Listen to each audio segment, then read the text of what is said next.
Natural hair colour కోసం చూస్తున్నారా? అయితే Anoos henna and black expert వాడండి.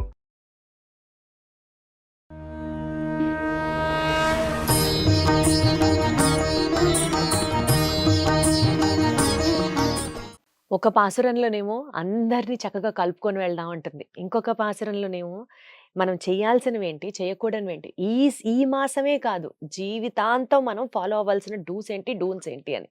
మూడో పాసురంలో అందరం బాగుండాలి, అందులో మనం ఉండాలి అని విన్నాం. మరి నాలుగో పాసురంలో గోధమ్మ ఏం చెప్తోంది మనకి?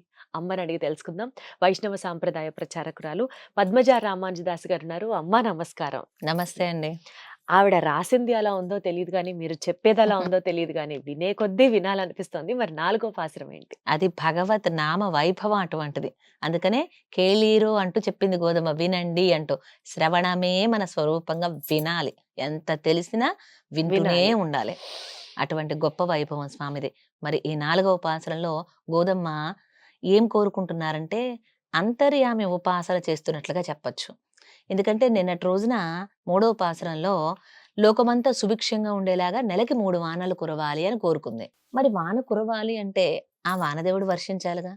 ఈమెమో అధ్యాపయంతిలాగా ఆత్మస్వరూపం నీకే చెంది ఉన్నదయ్యా, నీకు శేషభూతుడై ఉన్నది ఈ ఆత్మ, నీకు సేవ చేసుకోవాలి, నువ్వు పడుకుంటే ఎలా, లేచి మమ్మల్ని అనుగ్రహించు అంటూ కృష్ణయ్యనే మేలుకొలిపింది అధ్యాపయంతిలా గోదమ్మ.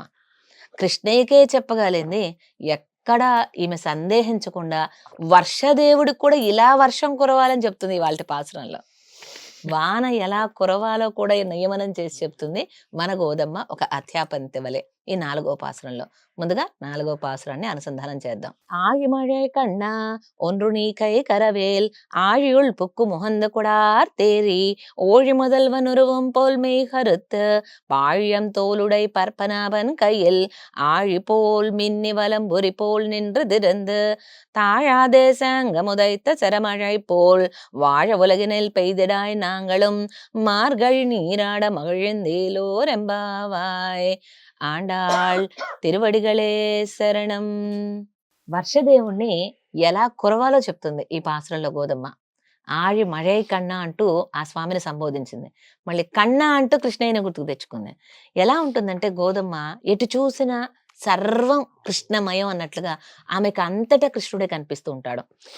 గోదాదేవి శ్రీకృష్ణ పరమాత్మను ఎలా ఆశ్రయించాలో మనకి ఎంత తపన పడిందో, ఎంత ఆర్తి చెందిందో తెలియాలంటే లౌకికమైనటువంటి స్త్రీ పురుషుల మధ్య జరిగేటువంటి ప్రేమను మనం గుర్తు తెచ్చుకోవాలి. అంటే ఒక స్త్రీ పురుషుల మధ్య ఉండేటువంటి ప్రేమ అనేది లౌకికమైనటువంటి ప్రేమ అంటే మనకి అది ఆశించకూడదు. అలౌకికమైనటువంటి ఆత్మ పరమాత్మకు ఉండేటువంటి ఆ ప్రేమ మనం పొందాలి. అది అర్థం కావాలంటే ఈ ఎగ్జాంపుల్ చెప్పుకుంటేనే మనకు అర్థం అవుతుంది. ఉదాహరణకి ఈ లోకంలో ఒక ప్రియుడు ప్రేయసినే అన్నిట్లో చూస్తూ ఉంటాడు. ఎవరొచ్చినా తన ప్రేయసే కనిపిస్తున్నట్లుగా. అలాగే ప్రేమలో నిండిపోయినటువంటి మునిగిపోయినటువంటి ప్రేయసికి ప్రియుడే కనిపిస్తాడు ఎవరిని చూసినా. అలాగే గోదమ్మ కూడా ఎక్కడ చూసినా కృష్ణయ్య కనిపిస్తున్నాడు. మబ్బును చూసింది ఆకాశంలోకి తల ఎత్తి వెంటనే కృష్ణయ్య కనిపించాడు. అందుకనే ఆయి మഴై కన్నా వర్షానికి నిర్వాహకుడైనటువంటి ఒక కన్నా అంటూ వానదేవుణ్ణి ఆ పర్జన్యుణ్ణే కన్నా అంటూ సంబోధిస్తూ పిలుస్తుంది. అందరికీ అంతర్యామిగా ఉండేది కృష్ణయ్యే. వర్షానికి కురిపించేది కూడా కృష్ణ పరమాత్మే అని చెప్పకనే చెప్తుంది. అలా వర్షమా ఎలా కురవాలో తెలుసా? ముందుగా నీవు సముద్రంలో ఉన్న నీరంతా తాగాలి. ఎలా తాగాలో తెలుసా? ఏదో మొహమాటానికి పోయి కొంచెం కొంచెం పైన నీళ్లు తాగడం కాదు. వెళ్ళు, నేరుగా సముద్రం మధ్యలోకి వెళ్ళు. అట్టడుగు ఇక చివరికి ఇసుక మాత్రమే మిగలాలి. అందులో ఉన్న నీరంతా తాగేసాయి. మేఘంలోకి నీళ్ళు ఎలా వెళ్తాయండి? అంతే కదా, సముద్రంలో సముద్రం నుంచే నీటిని కదా. తీసుకోవటం వల్లనే కదా సూర్యకిరణాల ద్వారా సముద్రంలో నీరు ఆవిరైపోయి మేఘంలోకి చేరుతుంది. అంతే అంతే. మేఘానికి అలా ఎప్పుడైతే మలయమారుతం చల్ల గాలి తగులుతుందో వర్షిస్తుంది. అందుకని ముందు ఈ నీరంతా బాగా తాగు అని చెప్తుంది. ఎక్కడ మొహమాట పడకు, మొత్తం నీరంతా తాగే. ఎందుకు? బాగా నీరు తాగితేనేగా బాగా వర్షించేది. ఇంటేకి ఎంత ఉంటే అవుట్ అంత వస్తుంది కదా. అందుకోసం నువ్వు బాగా తాగితే మాకు బాగా వర్షాన్ని ఇస్తావు అంటుంది. ఎలా రావాలో తెలుసా నీ రూపం? అప్పుడు మా కృష్ణయ్య లాగా రావాలి అంటుంది. కృష్ణయ్య ఎలా ఉంటాడు? నల్లగా ఉంటాడు. ఆ నల్లని మేఘంలాగా మారిపోవాలి. చూడండి, ఆకాశం మీరు మేఘావృతమైనప్పుడు చూస్తే నల్లని మబ్బులతో నిండిపోయి అవును ఉంటుంది. అవును అవును. మామూలుగా కృష్ణయ్య- తెల్లని మబ్బులు ఉంటాయి. కృష్ణయ్య నీలి రంగులో కదా ఉంటాడు.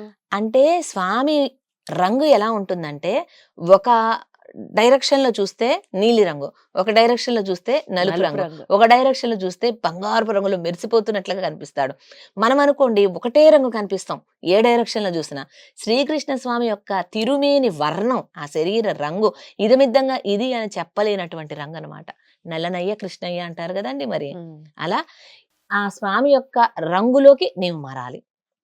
అలాగే మేఘం చూడండి, వర్షాన్ని కురవడం వల్ల తనకేమైనా ఉపయోగం ఉంటుందా? ఏం ఉపయోగం ఉండదు. కురవడమే ప్రయోజనంగా కురుస్తుంది. ఉమ్. కురిసిన తర్వాత నీరంతా బయటకు వచ్చేసాక తెల్లగా అయిపోయి మేఘం పైకి వెళ్ళిపోతుంది. దాని అర్థం ఏమిటో తెలుసా? అన్నీ ఇచ్చేసినా కూడా అయ్యో నేను ఇంకా వీళ్ళకి ఏం చేయలేకపోయానే అని వెలవెలబోతూ ఉంటాట కృష్ణ పరమాత్మ. అలాగే మేఘం కూడా అంతటినీ ఇచ్చేసి వెలవెలబోయి పైకి వెళ్ళిపోతుందట తెల్ల రంగులో. అలా చెప్తారు. ఇతరుల కోసం అని కురుస్తుంది, తన కోసం కాదు. పరార్థంగా ఉంటుంది మేఘం. అలాగే పరిపూర్ణంగా వర్షించాలి అని చెప్తుంది ఇక్కడ గోదమ్మ. అలాగే ఇక్కడ కురవాలి అక్కడ కురవకూడదని చూసుకోదు మేఘం.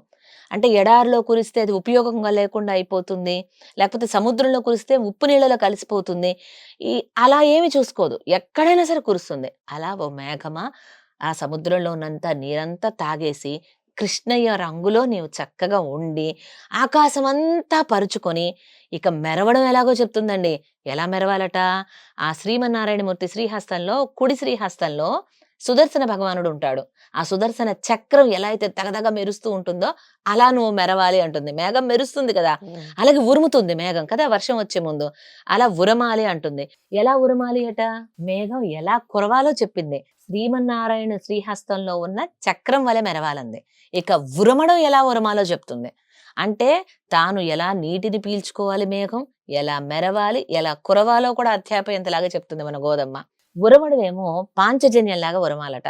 స్వామి యొక్క ఎడమ శ్రీహస్తంలో శంఖాన్ని ధరించి ఉంటాడు ఎప్పుడు.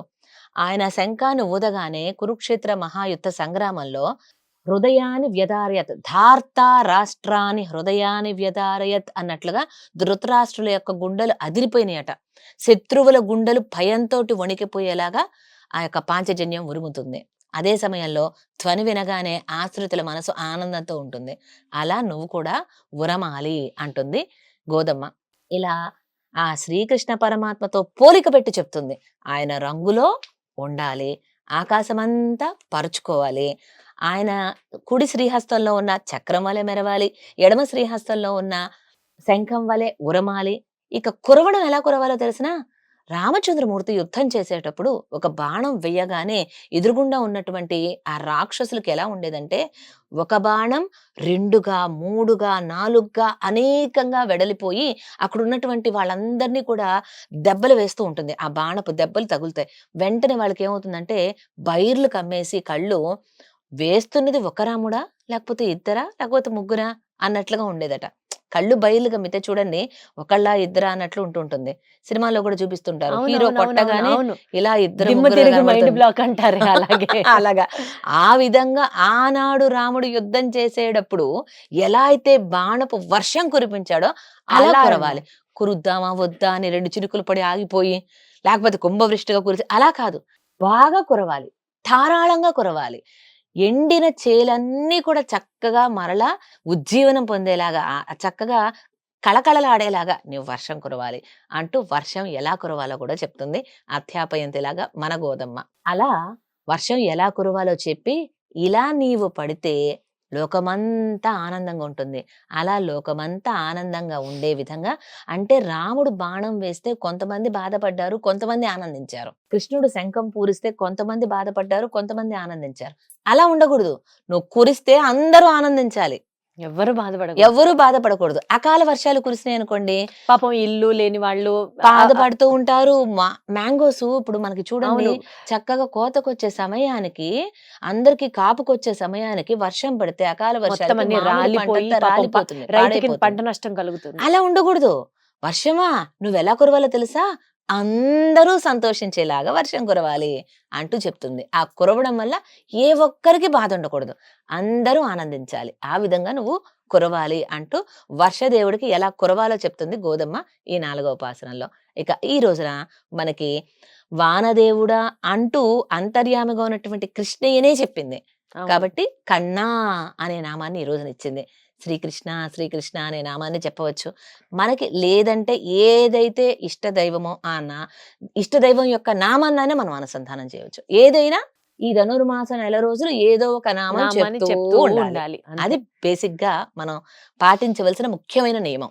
అన్నిట్లోనూ ఆ శ్రీకృష్ణుడినే తలుచుకుంటుంది, అందరిలోనూ ఆ శ్రీకృష్ణుడినే చూసుకుంటుంది. అది అసలు సిసలైన ప్రేమ. ఒక మాట అనిపిస్తోందమ్మా మీరు చెప్పేటప్పుడు, ఇంకా అసలు వేరే ధ్యాస లేకుండా భగవన్నామ స్మరణలోనే ఉంటే ఇతరుల్లో మనం అసలు ఇంకా దోషం చూడం. తప్పుల్ని వాళ్ళని జడ్జి చేయడాలు ఇలాంటివన్నీ అసలు ఏమి ఉండవేమో. అన్నిట్లో మంచే కనిపిస్తుంది మనకి, ఎందుకంటే అందులో ఉన్నదే కృష్ణుడు కదా. అది. సగం గొడవలు తీరిపోతాయేమో ప్రతి ఆ. ఇంట్లోనూ గాని, సమాజంలో గాని, ఎందుకంటే అందరిలో మనం స్వామినే చూస్తూ ఉంటాం కాబట్టి. బాగుంది, అసలు చాలా చాలా చాలా బాగుంది. Thank you. భక్తితో పాటు మనల్లో మంచితనాన్ని ప్రేరేపించేటువంటి అందమైన వ్రతం శ్రీవ్రతం. శ్రీవ్రతం. ఆండాళ్ ఆండాళ్ తిరువడిగళే తిరువడిగలే శరణం. శరణం. సర్వం సర్వం శ్రీకృష్ణ శ్రీకృష్ణ అర్పణమస్తు. అర్పణమస్తు.